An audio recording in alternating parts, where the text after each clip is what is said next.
aborder dans la présentation. Alors, hop.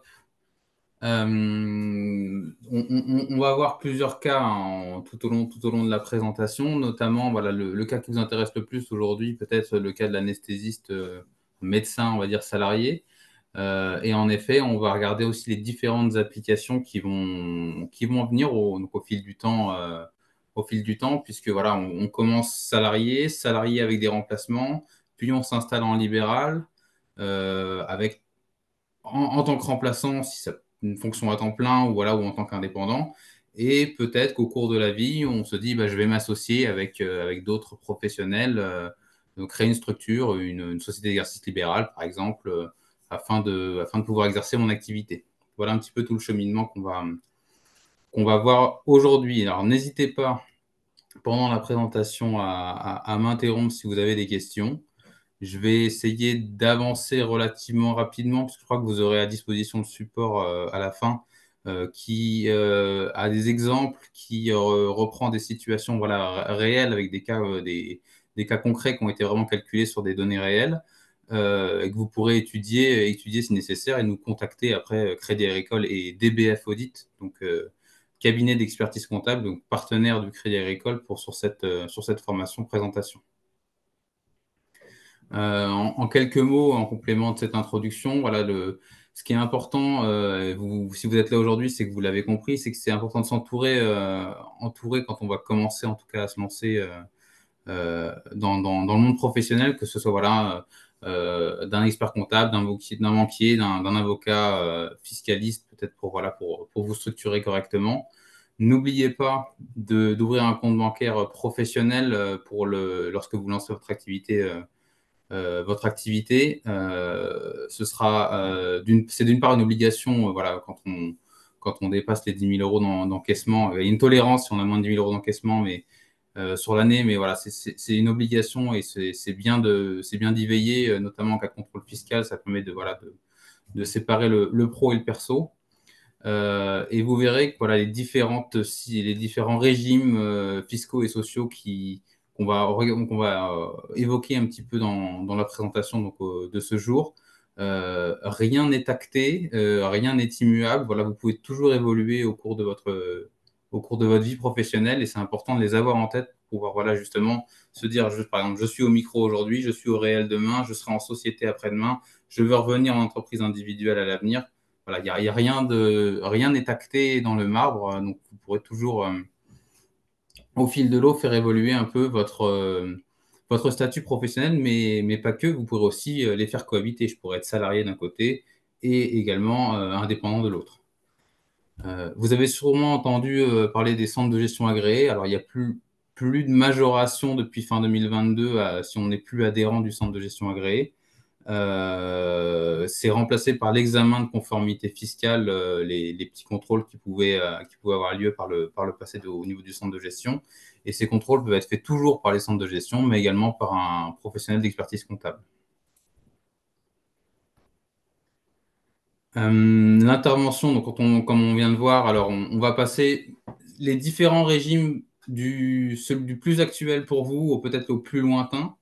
Donc, on va passer par le régime salarié, donc voilà, avec une fiche de paye, voir un petit peu les implications, comment ça se déclare, etc. Le régime un peu particulier du RSPM, quand on est médecin anesthésiste remplaçant, dans une certaine mesure, pour éviter trop de complexité administrative, comment est-ce qu'on peut en bénéficier et pourquoi c'est intéressant.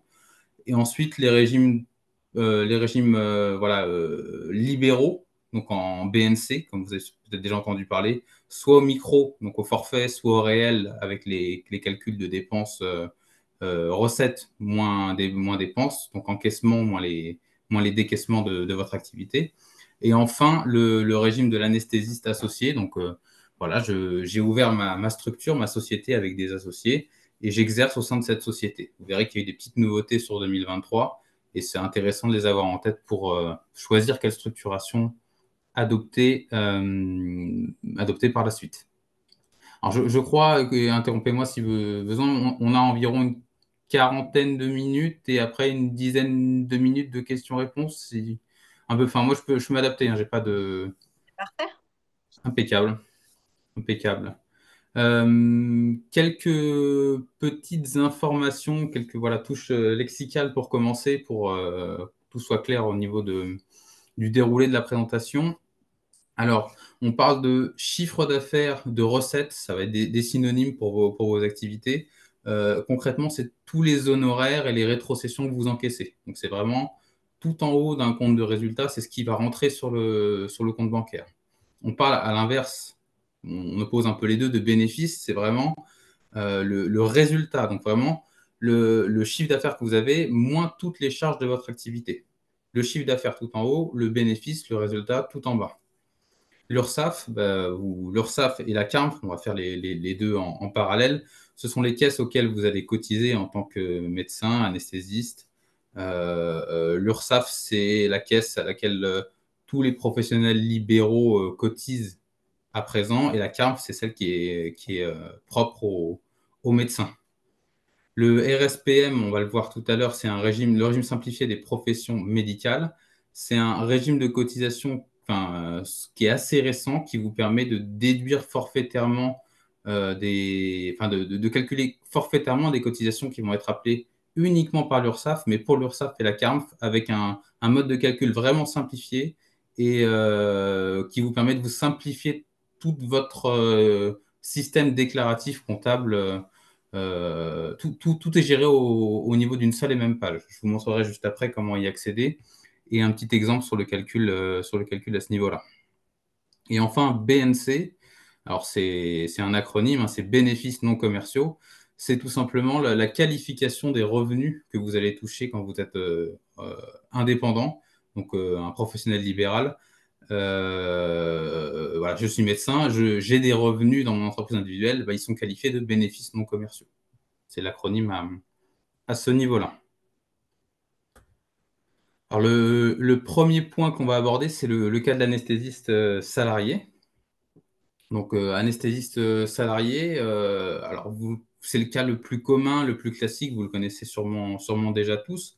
Vous avez une fiche de paye alors plus ou moins lisible, je peux vous l'accorder, avec des charges sociales qui sont prélevées, donc à la fois pour la partie employée, les charges sociales salariales, et les charges sociales patronales, le tout qui constitue en fait votre coût, le salaire brut que vous avez tout en haut, plus les charges patronales, qui constituent le coût pour votre employeur de votre travail, de votre rémunération.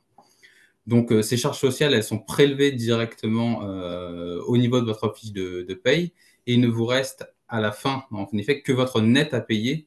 L'employeur a déjà fait les calculs pour vous pour payer ses cotisations. Ce ne sera pas pareil dans les régimes libéraux ou les autres où vous toucherez un revenu brut et ce sera à vous de verser vos cotisations. Là, c'est à l'inverse, mon salaire, c'est un salaire brut, mais mon employeur retient mes cotisations et je touche un salaire net qui, en plus, maintenant, depuis le prélèvement à la source, il y a en plus la retenue de prélèvement à la source qui est faite en bas de bulletin de paye, ce qui fait que je touche un revenu net de cotisation, net de prélèvement à la source. Ce qui ne veut pas dire que j'ai entièrement payé. Alors, j'ai entièrement payé toutes mes cotisations, mais je n'ai pas entièrement payé mon impôt. On verra à la fin de l'année, il faut faire un calcul. C'est simplement un acompte d'impôt qui est versé. Le net à payer par simplification qui va être à peu près égal au net imposable. Il y a des petits retraitements, mais ça, c'est directement indiqué sur votre fiche de paie. Vous n'aurez pas à vous embêter avec ces calculs-là. Sera reporté dans votre déclaration d'impôt sur le revenu. Je vais vous montrer la case juste après. Ce montant va bénéficier d'un abattement forfaitaire de 10%, ce qui fait que si je déclare 10 000 € de net imposable aux impôts, j'ai 1 000 € d'abattement, donc je suis imposé que sur 9 000 €. Vous pouvez choisir à tout moment de dire l'abattement forfaitaire, il n'est pas intéressant pour moi. J'ai des frais de déplacement qui sont trop importants, etc. Donc, vous pouvez faire vos calculs au réel. Alors, on pourrait faire tout un cours sur quels sont les frais réels, etc. Mais il faut bien conserver les justificatifs et traces. Et vous pouvez aussi choisir de dire j'ai 10 000 € de net imposable, j'ai 2 000 € de frais réels du fait de mes déplacements en voiture pour aller travailler. Donc, mon net imposable, il est de 8 000. Alors, c'est la période, hein, si vous ne l'avez pas fait, votre déclaration d'impôt, c'est jusqu'à jeudi soir, minuit. Et pour déclarer les traitements et salaires, c'est en case 1AJ de votre déclaration que vous voyez à l'écran. Donc, Son acronyme, c'est la déclaration 2042, vous en entendrez sûrement parler. Tout simplement, c'est la déclaration d'impôt sur le revenu. Et la première case de la déclaration, c'est traitement et salaire 1 AJ, 1 BJ si vous êtes déclarant 2. C'est à cet endroit-là que vous renseignez le net imposable avant abattement. C'est les impôts, enfin le centre des impôts qui fait directement le calcul de l'abattement à ce niveau-là. Ça, normalement, c'est pré-rempli par l'administration puisque votre employeur fait la démarche de déclarer les montants que vous avez gagnés chaque année au centre des impôts.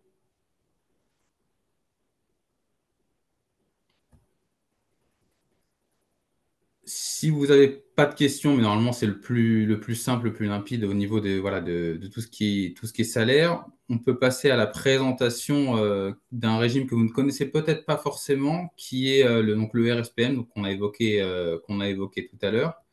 Donc le RSPM, c'est le régime simplifié des professions médicales. Sur la prochaine diapositive, je vais vous montrer un petit peu à quoi ça ressemble.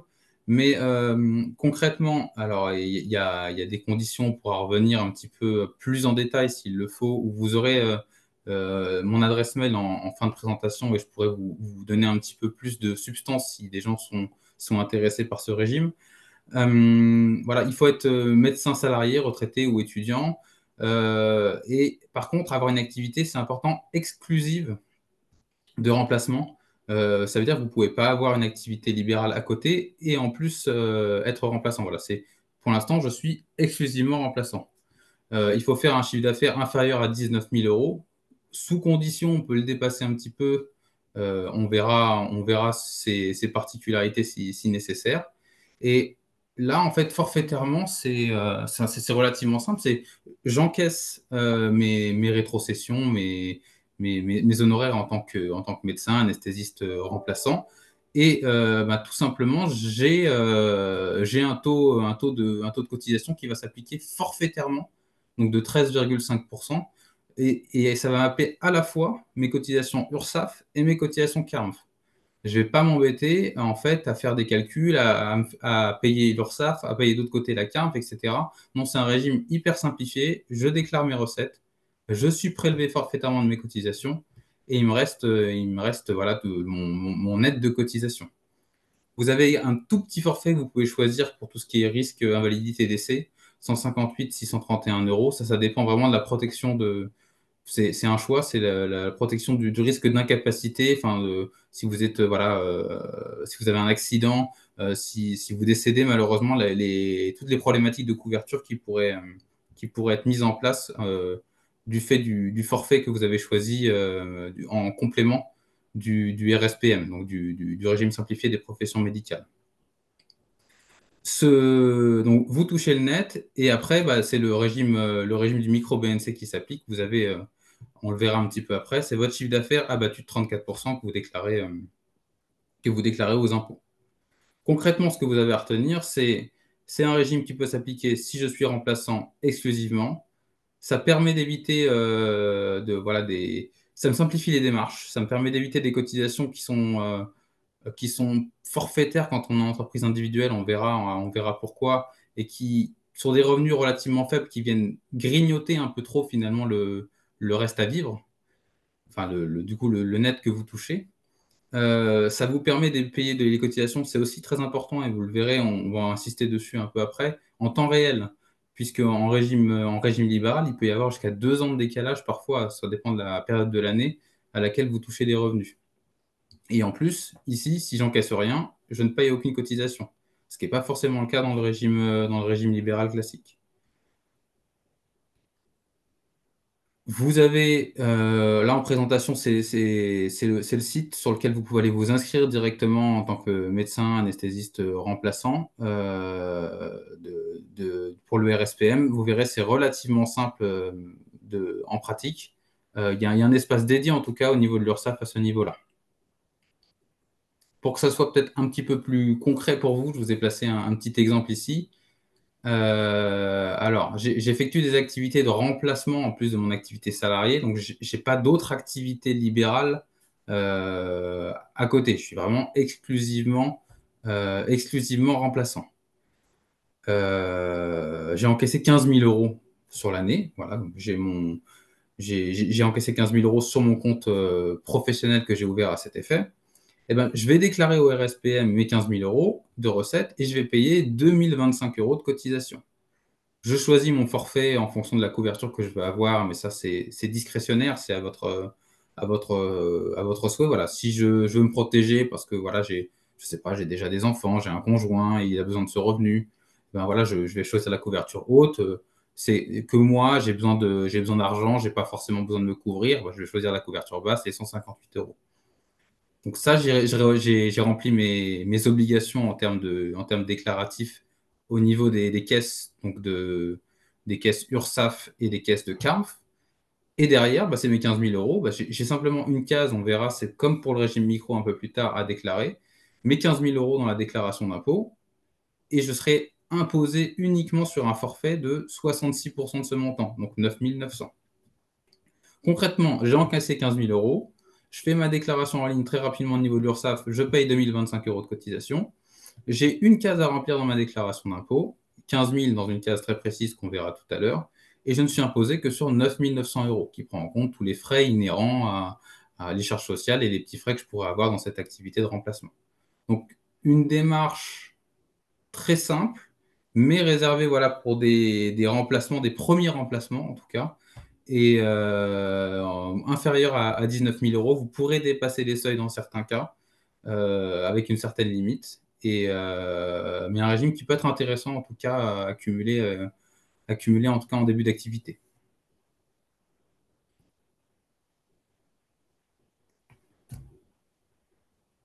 L'anesthésiste libéral, si vous n'avez pas de questions sur les slides précédentes, alors là c'est le nerf de la guerre pour vous, puisque c'est vraiment le régime qui vous attend demain si vous ne souhaitez pas exercer à l'hôpital.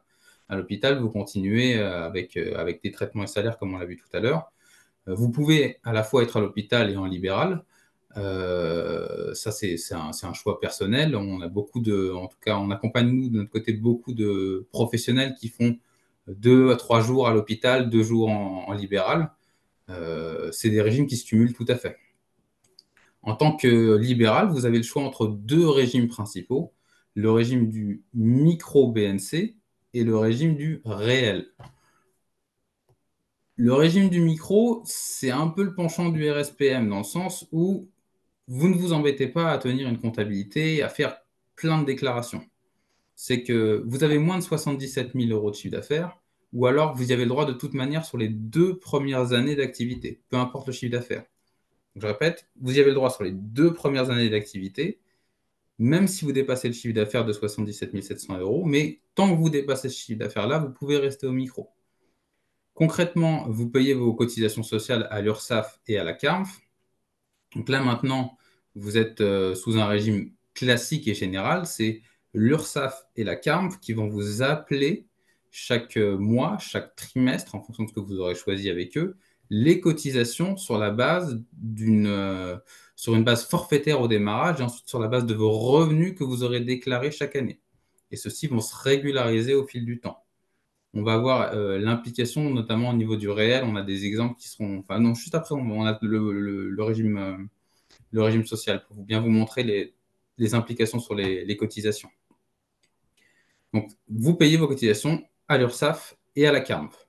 Vous encaissez votre chiffre d'affaires, c'est du brut, et c'est vous qui devez décaisser à l'URSSAF et à la CARF le paiement de vos cotisations sociales.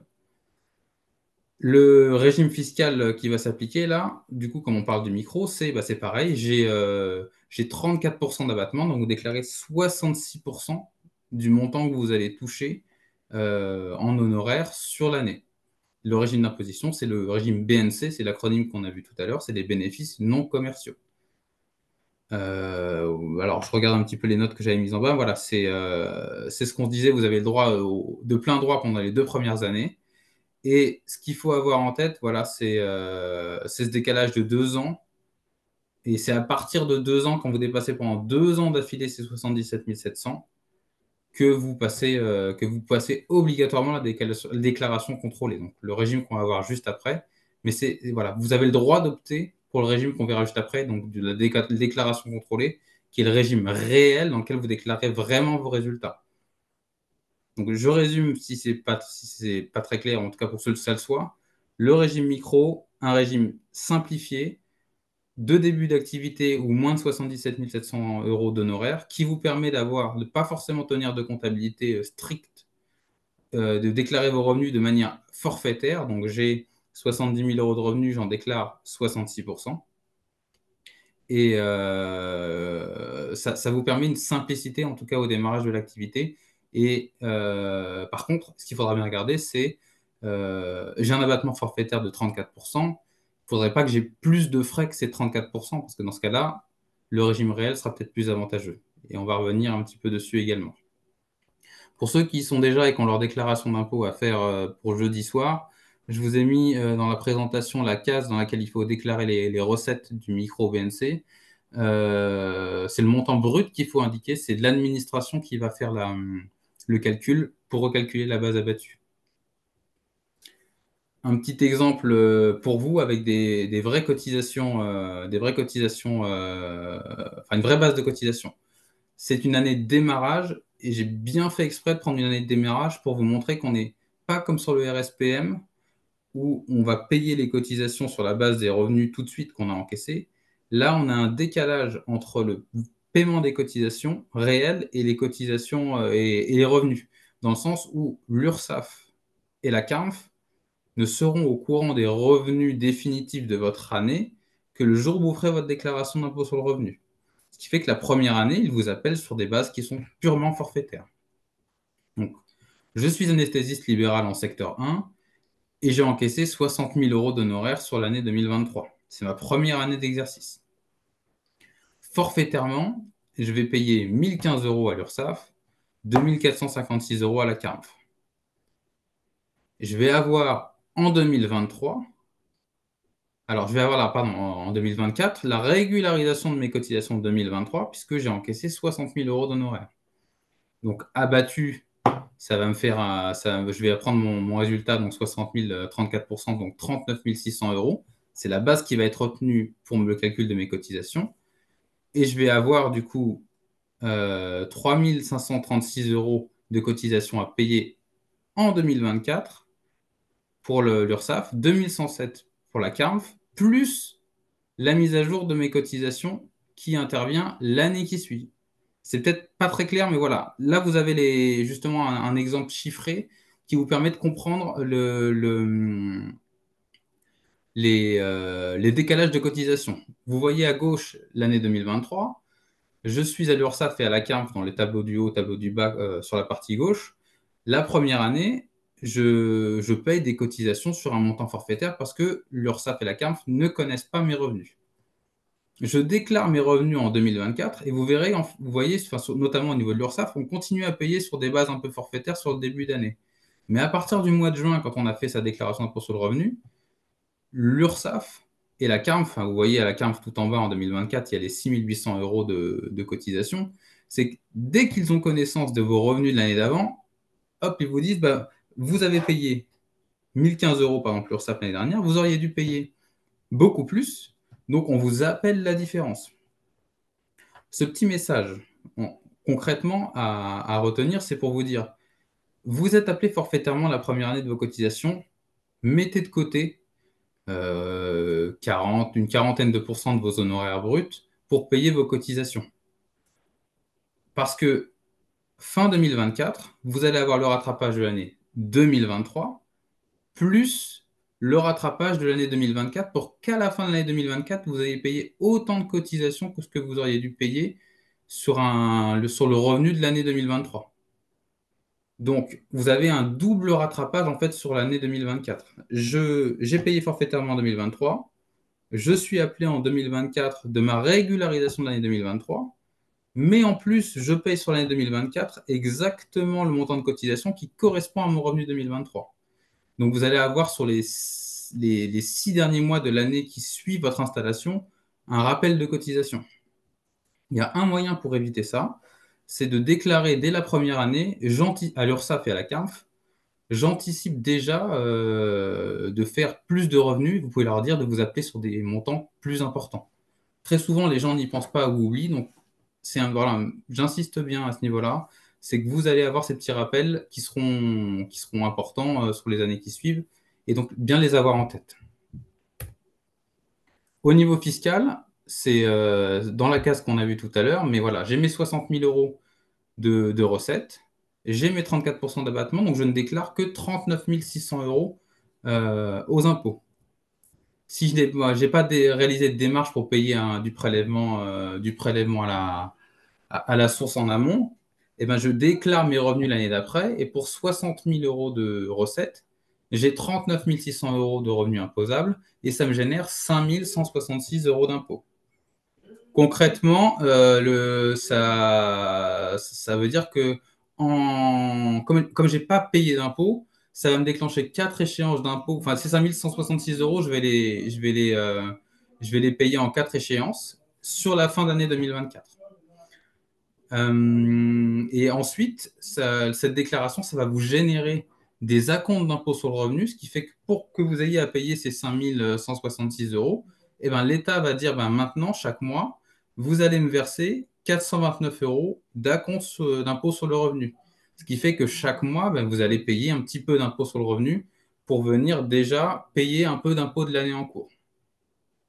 Donc, en 2023, vous n'avez pas versé d'acompte. En 2024, vous payez 5 166 euros qui sont les impôts de l'année 2023.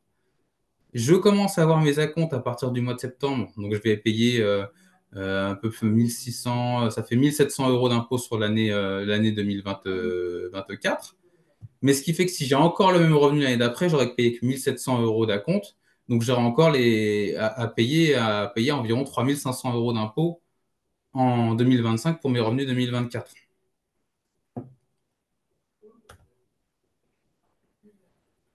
Ça fait peut-être beaucoup de notions d'un coup. Je ne sais pas s'il y a des questions. Peut-être faire une petite pause question à ce niveau-là avant d'entamer le régime réel, qui va être le même principe qu'on a vu au régime du micro, mais vous allez pouvoir calculer vos dépenses vraiment les plus et les moins au réel. Alors, je ne sais pas s'il y a un petit onglet pour les questions. En tout cas, moi, je ne le vois pas J'ai- affiché à ce niveau-là. Donc, effectivement, il y a un chat pour discuter, mais si vous avez des questions, n'hésitez pas à les poser, à ouvrir votre micro. Et Alice qui demande pour le régime micro BNC, qu'est-ce qui compte comme début d'activité dès les premiers remplats pendant l'internat pour compter les 2 ans? Alors, c'est la date à laquelle vous allez vous inscrire en tant que professionnel libéral et vous allez vous immatriculer voilà, pour travailler en tant que professionnel libéral. Donc, normalement, vous faites une démarche. Vous ne pourrez jamais encaisser d'honoraires si vous n'avez pas fait de démarche. Donc, soit vous commencez avec le RSPM, soit vous vous immatriculez. De toute façon, il faudra vous immatriculer aussi à l'ordre. Donc, quand vous vous immatriculez à l'ordre et à l'URSSAF, c'est à partir de cette date-là que commencent les 2 ans. Du coup, Alice, est-ce que ça répond à votre question?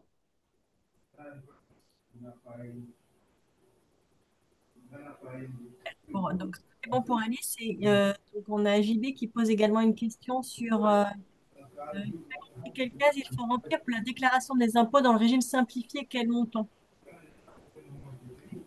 Alors, bah, le régime simplifié, donc vous me parlez du réel simplifié quand on est en 2035 et le résultat qu'on va déclarer, c'est bien ça? Et peut-être si vous pouvez poser la question directement. Si c'est ça, c'est la case 5QC et on va la voir juste après.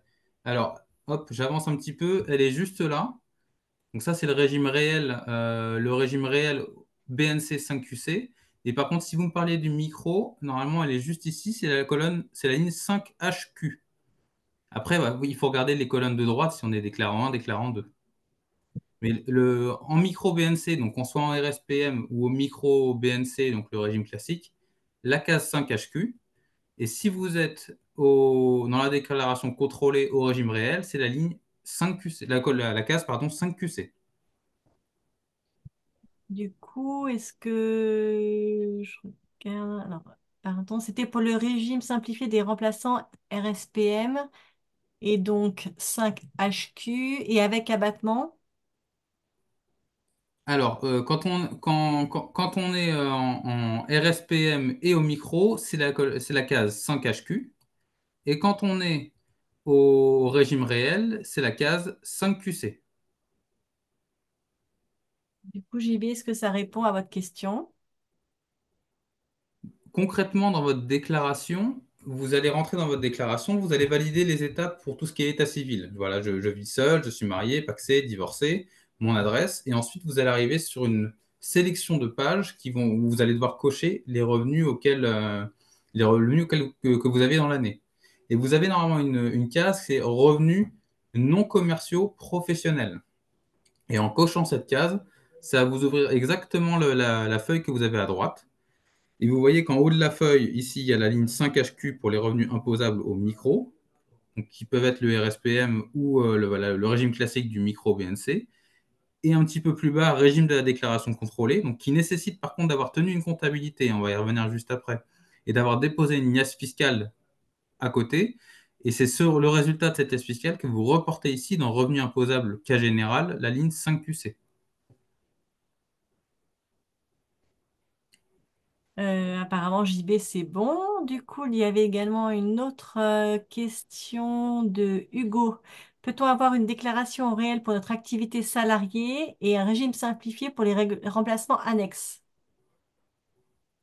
Alors, le régime salarié, on va revenir, c'est vraiment les fiches de paye hein, au tout début, et il n'y a pas d'histoire de simplifier, il n'y a pas d'histoire de micro ou réel. C'est vous avez une fiche de paye, vous avez un salaire net imposable, et c'est ce salaire net imposable qu'il faut du coup déclarer aux impôts dans dans la case 1AJ. Ça, en fait, il y a pas de choix, il n'y a pas d'alternative. Quand on est salarié, c'est forcément cette case-là, et c'est forcément ce régime qui va s'appliquer. Par contre, si en plus d'être salarié, vous êtes remplaçant, vous pouvez choisir le RSPM si vous êtes exclusivement remplaçant, le micro si le micro, bah, c'est le régime classique, mais vous pouvez du coup être remplaçant exclusivement, remplaçant une partie de l'année et en plus libéral une autre partie de l'année. Ou vous pouvez être au réel, dans ce cas-là, vous êtes remplaçant. Enfin, là, après, peu importe l'activité que vous avez. La seule différence qu'il va y avoir entre le micro et le réel, c'est que le micro, vous avez des recettes et vous abattez ces recettes pour calculer un résultat. C'est forfaitaire, c'est simple, c'est facile d'utilisation pour vous. Et au réel, c'est juste que vous faites une comptabilité pour dire j'ai eu tant de recettes et j'ai tant de résultats. Et pour vous, il faudra choisir le régime le plus avantageux. J'ai peu de dépenses, le régime du micro, si je peux en bénéficier, je fonce. J'ai pas besoin de comptabilité, j'ai pas besoin de m'embêter. Je peux me faire assister pour ma déclaration d'impôt sur le revenu, mais ça s'arrête là. J'ai quand même pas mal de dépenses où je sais que j'ai plus que 34% de mon chiffre d'affaires en dépenses. Bah, je vais choisir le régime du réel qui est plus avantageux pour m'éviter d'avoir à payer de l'impôt sur des revenus que je ne touche pas quelque part. En fait, c'est Alors, de la... Ah ben, je pense que la question, c'était plutôt, est-ce qu'on peut faire une déclaration en frais réels sur nos impôts salariés et bénéficier d'un micro BSC ou SRPM? Oui, vous pouvez. Alors, en tant que salarié, vous déclarez votre net imposable et vous voulez dire je ne prends pas l'abattement de 10%, je fais des frais réels. C'est ça, sur notre activité salariale. Oui, mais les frais réels qui se rattachent uniquement à l'activité salariée. Il faudra bien faire la différence entre les deux. Exactement, vous ne pouvez pas déduire les charges que vous avez au micro sur la partie salariée. En effet, les charges que vous rattachez du coup à cette déduction forfaitaire de 10%, elle est liée à l'activité salariée. Et à côté, vous avez l'activité libérale que vous pouvez exercer soit au RSPM, selon certains cas, soit au micro, soit au réel. Mais c'est D'accord. bien C'est distinct. deux Et choses les différentes. déductions, il n'y a pas de porosité entre les deux. D'accord, merci beaucoup. Je vous en prie. Moi, j'avais juste une petite question sur le régime simplifié, en tout cas la cache 5HQ. Désolé si j'ai pas saisi. On met donc du coup les 100% ou les 66% déjà abattus qui sont calculés. Alors, je vais me remettre là, ici, dans cette case-là, la case 5HQ, il faudra bien que vous déclariez le chiffre d'affaires brut Mhm. avant abattement. Donc, total. Ok, ça marche. Et c'est Merci. l'administration, et vous le verrez en fin de déclaration, qui fait l'abattement de 34%. Dans Merci. la fin de déclaration, dans le récapitulatif, par exemple, il y aura marqué les 60 000 qu'on a vus tout à l'heure, et en dessous, il y aura marqué base imposable 39 600. C'est eux qui feront l'abattement tout seuls. Vous devez renseigner le montant brut, c'est eux qui s'occupent de faire la déduction. Bonjour. Bonjour madame. concernant du coup l'abattement, il prend en compte les cotisations sociales qu'on a payées auprès de l'URSSAF et de la CARMF quand on est en régime simplifié. Exactement. Ok, L'abattement est forfaitaire pour l'ensemble de vos frais et cotisations. Alors, d'accord. c'est pas un cadeau hein, que vous fait l'administration, c'est 34%. Hein. C'est J'avais quelque part, ça couvre les cotisations plus quelques frais. Ok, parce que j'avais l'impression que du coup on était doublement, enfin qu'on payait deux fois, une fois l'URSSAF et qu'après qu'on remettait notre chiffre d'affaires brut et qu'on repayait les impôts dessus, mais en fait c'est pris en compte dans cet abattement forfaitaire. Alors, l'abattement forfaitaire, attention, et si je n'ai pas été clair, je m'en excuse, c'est vous avez les 66 000, les 60 000 euros qu'on peut reprendre l'exemple juste ici. Vous avez les 60 000 euros d'encaissement. Au niveau social, vous allez payer vos cotisations sur la base abattue, ce qui fait que, en fait, vous avez 60 000 euros de chiffre d'affaires, l'URSSAF dit, vous avez des frais et des charges, votre résultat estimé forfaitaire, il est de 39 600. Et c'est sur la base de ce résultat que vous allez payer les cotisations URSSAF et les cotisations CARMF. Et c'est également sur la base de ce résultat que vous allez payer vos impôts. Ça, c'est le régime micro. J'ai 60 000, mais en gros, les bases qui sont retenues par l'administration fiscale et les caisses de cotisation, c'est 39 600. Toutefois, si vous estimez que c'est beaucoup plus, je vous invite à opter pour le régime réel, dont on va parler juste après, qui vous permet de dire, bah non, j'ai eu 60 000 euros, par exemple, d'encaissement, j'ai 20 000 euros de cotisation, j'arrive à 40 000, et j'ai 10 000 euros de frais réels, j'arrive à 30 000. Donc c'est mieux que je tienne une comptabilité et que je déclare 30 000 euros de résultat. D'accord, Le- merci. La micro-BNC, c'est vraiment pour vous une option, une faculté de vous simplifier la vie. Et vous l'avez de facto au démarrage pendant 2 ans, mais vous pouvez opter à tout moment pour un régime réel si c'est plus avantageux pour vous. D'accord, merci beaucoup. Je vous en prie.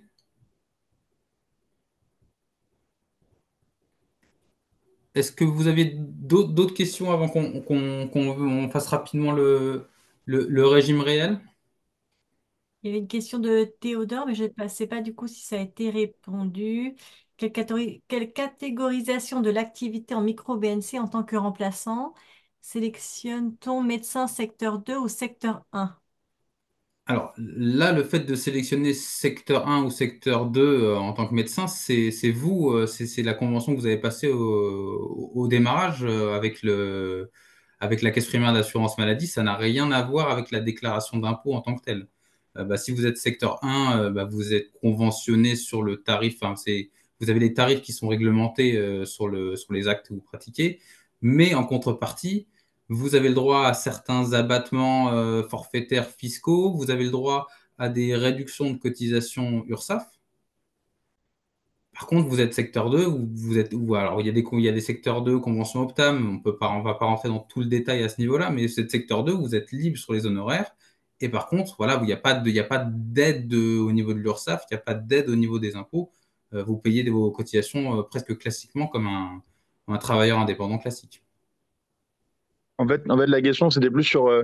J'ai dû passer, vu que j'avais déjà exercé une activité de micro-entrepreneuriat, que finalement j'ai fait cesser, j'ai pas pu passer par la procédure de simplifier justement de RSPM dont on a parlé, et j'ai dû me déclarer en micro-BNC sur le site de l'INPI. Et donc, D'accord. ça me demandait dans la catégorisation de mon activité, d'emblée, de choisir entre médecin secteur 2 ou secteur 1, avec différents régimes. Et en tant que médecin, en tant qu'interne et médecin remplaçant, mais avec une licence de remplacement, pour l'instant, j'ai ni accès au secteur 1, ni accès au secteur 2. Et en fait, je remplace sur le secteur du médecin remplacé qui me verse une rétrocession. Donc, j'étais un Oui, peu embêté pour sélectionner cette case-là, parce que du coup, pour l'instant, je suis d'accord avec vous que le choix, je ne l'ai pas encore fait et je le ferai dans le futur, mais là, on me d'accord. demandait Ok, de le c'est faire à ce tout de suite. niveau-là. Ouais. Là, c'est compliqué de pouvoir vous répondre puisque normalement, la classification de vos revenus, ils vont dépendre du type de revenu que vous touchez de rétrocession, par miroir en fait. Si vous, c'est des D'accord. enfin, si c'est des actes conventionnés en tant que remplaçant, secteur 1, vous êtes censé pouvoir bénéficier des. Alors, je ne vous dis pas que vous êtes secteur 1 parce que vous n'êtes pas Oui, oui. conventionné hein, de mémoire quand vous êtes remplaçant. Non, on n'est pas C'est après que conventionné. vous faites ce choix, le Oui. jour où vous êtes à votre compte. Mais Oui. simplement, vous allez pouvoir bénéficier des réductions de cotisation URSSAF si par miroir vous faisiez des remplacements sur des actes qui étaient conventionnés secteur 1 et vous n'y avez pas le droit si c'est secteur 2. Maintenant, D'accord. c'est très compliqué à suivre parce que enfin, vous touchez des rétro. Enfin, vous êtes censé savoir les actes que vous avez réalisés à ce niveau-là, mais c'est plutôt compliqué à suivre. Mais là, en effet, c'est plus dans la déclaration de revenus en tant que telle, c'est à l'immatriculation où vous allez en effet devoir dire quel type de secteur, quelle convention je suis. D'accord. Ok. Mais voilà, de mémoire, enfin, je suis un peu, parce que moi j'avais retenu que vous choisissez en effet, comme vous le dites, la convention une fois que vous vous installez et non pas quand vous êtes remplaçant. Oui, mais pour l'immatriculation sur l'INPI, ils demandent, donc c'est vrai que j'étais un peu embêté. Ouais, là, bah, si vous voulez, posez-moi la question, vous aurez le mail à la fin, je demanderai à notre service juridique, mais normalement, pour moi, le médecin remplaçant n'était pas censé être conventionné de facto. Enfin, c'était un choix qui intervenait quand on devenait, on devenait voilà, libéral, on s'y matriculait. Mais bon, après, non, je réfléchis. Est-ce que vous aurez tendance à mettre secteur 1 et après, c'est dans votre DSPMC que vous renseignez dans votre déclaration d'impôt sur le revenu que vous ventilez les revenus conventionnés, les revenus non conventionnés? Je ne sais pas. Il faudrait peut-être interroger l'INPI sur la qualification qu'elle souhaite avoir à ce niveau-là, au niveau de la création. Mais on pourra, si vous voulez, envoyez-moi un mail et puis on regardera. On regardera. Ok, merci beaucoup. Je vous en prie.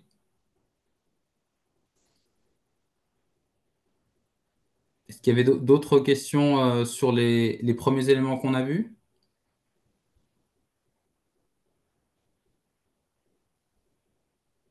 Ok, bah, impeccable. Alors, le dernier point, et c'était important voilà, de faire un petit point déjà sur, enfin le dernier point pour tout ce qui est libéral en tout cas, et c'était important de faire un premier point sur les éléments qu'on avait vus, c'était pour opposer vraiment le micro du réel. C'est que le micro, ça vous s'impose à vous au début, mais vous pouvez dire non, je préfère le réel, le régime qu'on va voir juste là.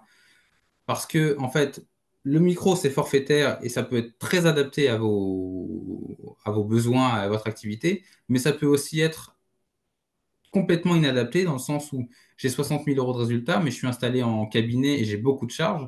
Et c'est bête de rester au micro, de déclarer des revenus que je ne touche pas, parce qu'en fait, finalement, mon résultat réel, c'est pas le résultat que me propose l'administration. Il n'est pas, bon, pour mes 60 000, 39 600, il est peut-être de 15 000, 20 000 euros, et je paye de l'impôt et des cotisations sur un revenu que je n'ai pas.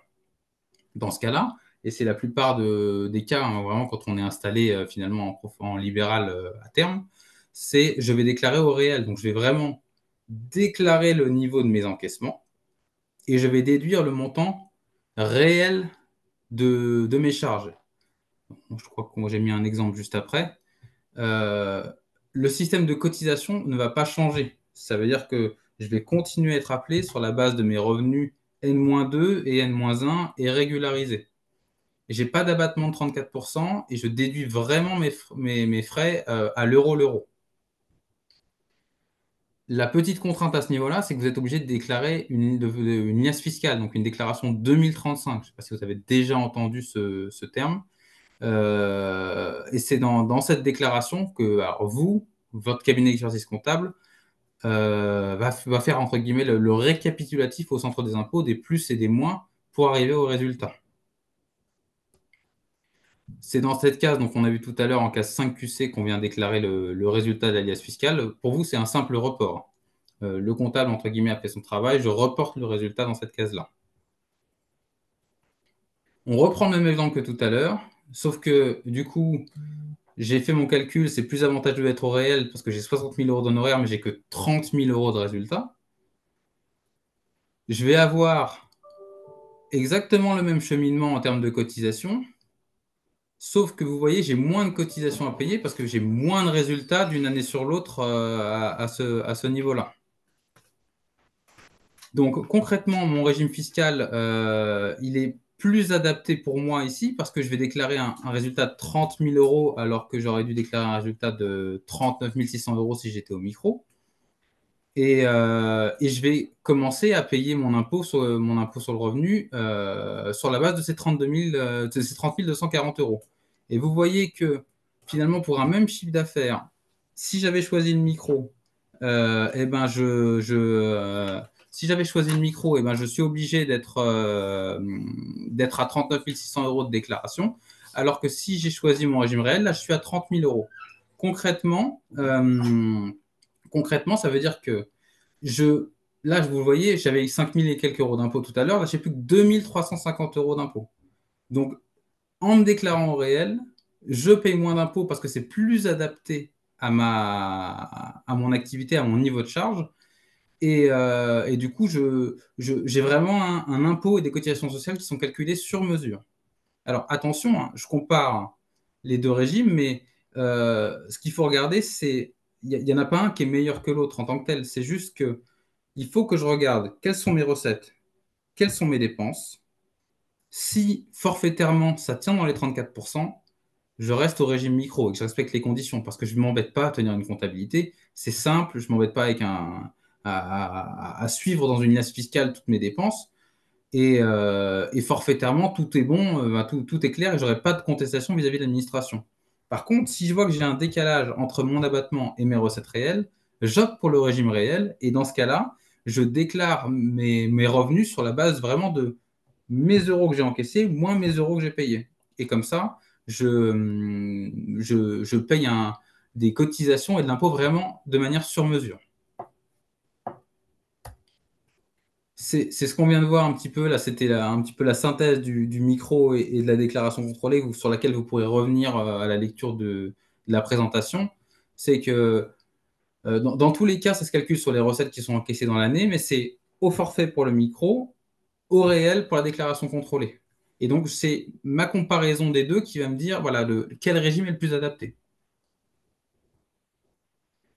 Voilà, c'est les avantages et les inconvénients. Bah, pour le micro, l'avantage, c'est simple, tout simplement. Et l'inconvénient, c'est que c'est mes 34%, c'est forfaitaire. Si j'ai plus de charges, bah, je ne peux pas déduire plus, malheureusement, parce que j'ai choisi le micro et c'est ce régime qui s'impose à moi, c'est forfaitaire, point à la ligne. Ma déclaration contrôlée, je fais de l'euro, du sur-mesure, mais j'ai plus de contraintes administratives, de gestion et une comptabilité à tenir.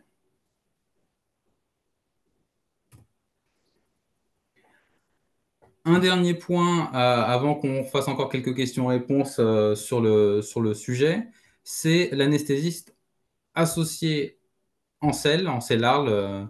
Alors, il y a eu des évolutions au cours de l'année fin 2022-2023, avec la catégorisation de la rémunération du gérant de CELARL. Donc là, il y a toujours des petits débats qui sont en cours au niveau de l'administration fiscale et des différents ordres qui sont concernés. Mais ce qu'il faut retenir à ce niveau-là, c'est que en CELARL, c'est une société. Donc, c'est la société qui va déclarer un bénéfice et c'est ce bénéfice qui sera imposé à l'impôt sur les sociétés. Mais de ce bénéfice, vous pourrez déduire une rémunération pour les gérants. Et c'est cette rémunération que vous aurez qui sera imposée dans votre déclaration d'impôt sur le revenu. Alors, je vous ai mis quelques détails ici parce qu'il y a maintenant, il va falloir différencier la rémunération libérale de la rémunération de gérance. Donc, qu'est-ce qui est lié à l'activité et qu'est-ce qui est lié à la gestion de la société, et ce sera imposé différemment.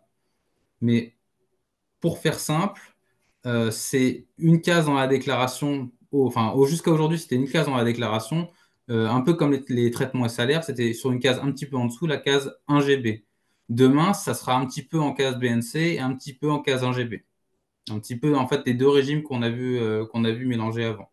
Il ne faut pas vous inquiéter, c'est quelque chose, en fait, c'est géré dans les liasses fiscales et ça va être géré par le cabinet d'expertise comptable. La grosse différence, du coup, c'est qu'il y a un résultat au niveau de la société et qu'il y a de l'impôt au niveau de la société. Et vous pouvez décider de vous rémunérer soit avec une rémunération de gérance, soit avec des dividendes. Et là, après, il y a des charges sociales et des taxes qui se calculent de manière un petit peu différente en fonction de votre statut.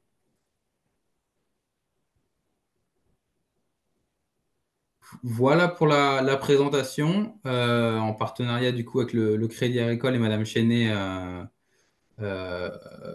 Si vous avez des questions à ce sujet-là, n'hésitez pas, on peut y répondre. Ce que je voulais faire également, c'était un petit parallèle assez important, c'était pour vous dire, voilà, faites-vous bien accompagner, pas forcément, voilà, à la création du compte pro, à la création de l'entreprise, à la gestion de votre comptabilité. aux choix un petit peu patrimoniaux que vous allez faire au niveau de début d'activité, création d'activité. Il existe des aides au niveau de la région, au niveau de l'ARS pour créer notamment votre activité libérale, pour pouvoir toucher des fonds à l'installation, pouvoir toucher des fonds à la création d'un pôle. Et tout ça, voilà, le Crédit Agricole maîtrise très bien. Nous, on a l'habitude de traiter toutes ces demandes de subventions, que ce soit au niveau, si vous vous installez en libéral, dans les MSP, enfin voilà, tous ces types de création de structure, c'est assez important de se faire accompagner. Et même si c'est au-delà de tout ce qui est subvention et autres, même dans la structuration de votre futur cabinet, est-ce que je loue, est-ce que j'achète, comment est-ce que je finance, par quel type de structuration, est-ce que je fais une SCI, est-ce que j'investis en propre, quelles sont les implications, pourquoi faire une SCI, la SCI à l'IS, etc., etc. Donc voilà, c'était peut-être un petit peu rapide, mais c'était pour vous présenter les bases. J'espère que vous en aurez retenu des notions, en tout cas, qui sont assez importantes et assez comment dire, voilà, qu'il faut vraiment avoir en tête parce que ça va impacter votre début d'activité. Donc n'hésitez pas si vous avez d'autres questions. Madame Chenet et moi, on est à votre écoute pour y répondre dès à présent.